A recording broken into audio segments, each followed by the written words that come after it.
Hey Eagles, it's Mrs. Gerber. I just wanted to stop in really quick on this fine December morning and give you a Gerber Loves Books vlog. I finished a book last night that probably is going to go on my top 15 books read of all time. It was a beautiful, beautiful story, and I'll tell you about it in a second. Let me just give you some background about it. First of all, this story takes place in World War II. And if you don't know anything about World War II, it's probably one of the most devastating world wars in world history. It killed millions of Jewish people, and that was just in a very disgusting way. And that doesn't even count the actual fighting between the Germans, the English, the Americans, the Russians, all of that.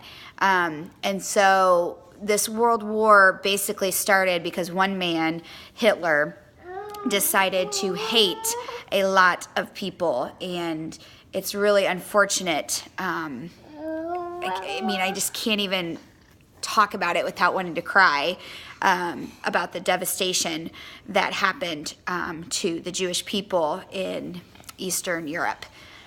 Western Europe, sorry, not Eastern Europe. And so this story is a beautiful story. It's a story of survival, of fight. It's a story of almost pure luck. And it's called The Boy on the Wooden Box. And it's a true story based on the life of Leon Layson.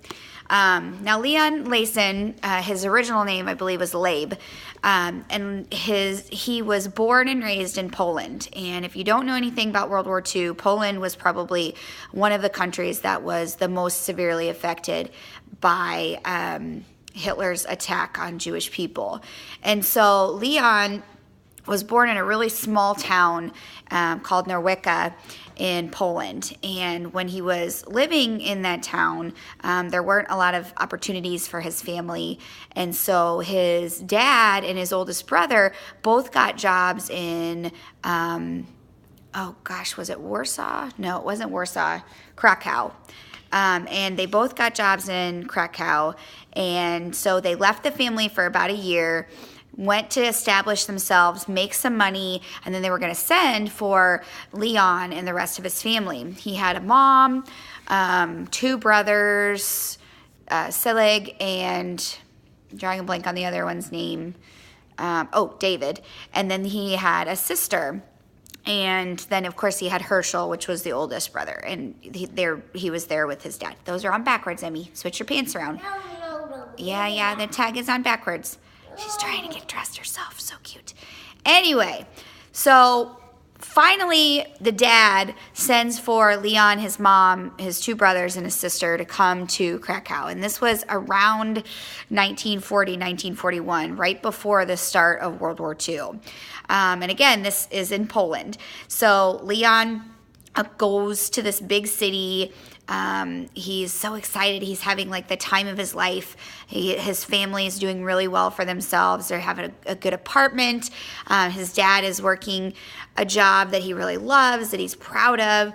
And then Hitler decides to attack Jewish people, and he attacks Poland. Poland was one of the first countries that he went after. And so Leon's whole world changes after this happens. Instead of having the freedom to go to school and play with kids who are not Jewish and to roam the streets of Krakow, he actually becomes almost a prisoner in his home, because Hitler puts on so many stipulations about how Jewish people are going to live, how they are going to be treated, and whatnot. Well, after World War II kind of starts, after Hitler invades Poland, his dad loses his job. And so he kind of goes and sneaks and works for different people doing odd jobs, any way to find money, because right now money is scarce for the Jewish people. Food is very scarce for the Jewish people.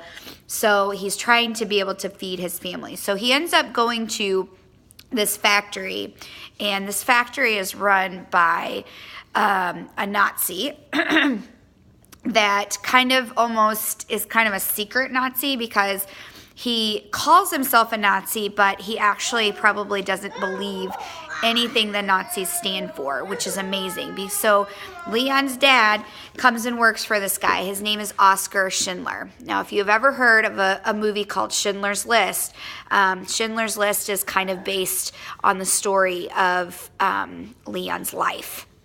And so, anyway, so his dad, Leon's dad, goes and works for Oskar Schindler, and it ends up being the best thing that could have ever happened to Leon and his family, because Oskar Schindler, in not so many words, saves their lives.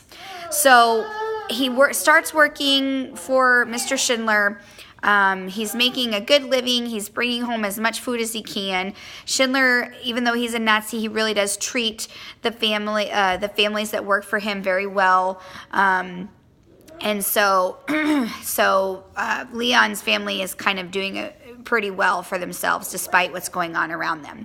Well, then Hitler decides that Krakow is going to be divided up into Jewish and non-Jewish people. And he sends all the Jewish people to a ghetto where basically Leon's family of 6 ends up having to live with 4 other families in a 1-bedroom apartment. It's devastating. And so that's just the start of their horrific treatment.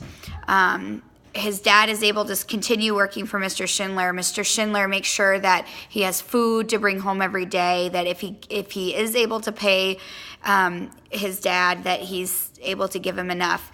And then Hitler decides that he's going to shut down the ghetto and send all of those people, all those Jewish people that live in Krakow, Poland, he's going to send them to a concentration camp. And so Leon's family is devastated. They are for sure that they are going to be, that they're going to end up being murdered. They're going to end up being separated from each other. But Mr. Schindler actually hears about this, and he decides to build a factory right next to the concentration camp. And he hires David's dad and the rest of his family to work for him. And that keeps them away from being shot by this really bad guy. He was just an awful dude. His name was I believe it was Amon Goeth.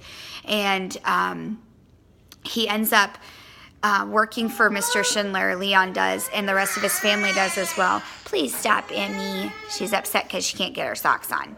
So anyway, Schindler follows the family to where the concentration camps are, employs them, keeps them safe, gives them as much food as he possibly can, as people are starving all around Leon's family. And he's hungry too, but at least he's getting some sustenance because of Mr. Schindler. And basically, he works for Mr. Schindler throughout the war, and Oskar Schindler ends up protecting the families that work for him. He had employed about 2,000 Jewish people in his factories and ends up saving 2,000 people from being murdered in those concentration camps. And it's just, every single instance in this story just makes your heart want to explode. It just kills you because you can't believe how cruel and awful people can be. And this story is a story of hope. Like, Leon's family never gives up, that they are not going to be separated. They're always going to stay together. And I love the ending of the story because it really tells you that that even if times are tough, you can have amazing belief that there are good in this world. So even though Oskar Schindler was a Nazi, or considered a Nazi, he ended up saving 2,000 lives just by trying to keep them safe in his factories. And luckily, Leon does survive. And I can't tell you whether most of his family survives or all of his family survives. I want you to read this book. But near the end of the story, you find out whether his family, A, stays together, and B, you find out whether they all have survived.